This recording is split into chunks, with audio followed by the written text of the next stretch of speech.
ഇന്നത്തെ ചായക്ക് ഒരു ഹെൽത്തി സ്നാക്സ് ആയാലോ?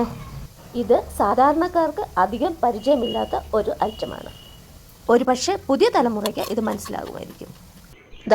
ഇത് 4 ഗ്രെയിൻ ബ്രെഡ് എന്ന ഇതിൻ്റെ പേര്. സാധാരണ ബ്രെഡിനെ പോലെ മൃദുവും സ്പോഞ്ചിയും ഒന്നുമല്ല ഇത്. ഇതിൽ മൈദ ഇല്ലാത്തതുകൊണ്ട് പലവിധ ധാന്യങ്ങൾ ചേർത്ത് ഉണ്ടാക്കുന്നത് കൊണ്ടുമാണ് ഇതിന് ഇത്രയും കട്ടി ഉള്ളത്. ഇതിൽ പ്രിസർവേറ്റീവ്സ് ഒക്കെ കുറവായിരിക്കും. പിന്നെ ഇത് ദിവസം കൂടുന്തോറും ഇതിന് കട്ടി കൂടിക്കൊണ്ടിരിക്കും. ഇത് ഇത്രയും കട്ടി ആയതുകൊണ്ട് അഴുക്കൊന്നുമല്ല കേട്ടോ.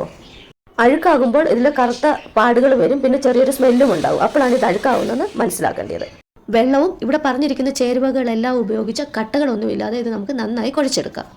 ഇനി നമുക്കൊരു 10 മിനിറ്റ് മാറ്റി വെക്കാം. 10 മിനിറ്റിന് ശേഷം തിളച്ച എണ്ണയിലോട്ട് ചെറിയ ചെറിയ ഉരുളകളാക്കി നമുക്ക് ഇട്ട് കൊടുക്കാം. തീ മീഡിയം ടു ലോ ഫ്ലെയിമിൽ വെച്ച് 5-6 മിനിറ്റിന് ശേഷം ഒരു സൈഡ് മൂത്ത് വരും. അങ്ങനെ തിരിച്ചിട്ട് രണ്ടാമത്തെ സൈഡും ഗോൾഡൻ കളർ ആകുമ്പോൾ നമുക്ക് വാങ്ങിയെടുത്ത് ഉപയോഗിക്കാവുന്നതാണ്. അങ്ങനെ നമ്മുടെ ക്രിസ്പിയും ടേസ്റ്റിയും ഹെൽത്തിയുമായ നമ്മുടെ ഈവനിങ് സ്നാക്സ് തയ്യാറായി കഴിഞ്ഞിരിക്കുന്നു. അപ്പോൾ ഇത്രയേ ഉള്ളൂ ഇന്നത്തെ വീഡിയോ. പുതിയ വീഡിയോയുമായി വീണ്ടും കാണുന്നത് വരെ ബൈ.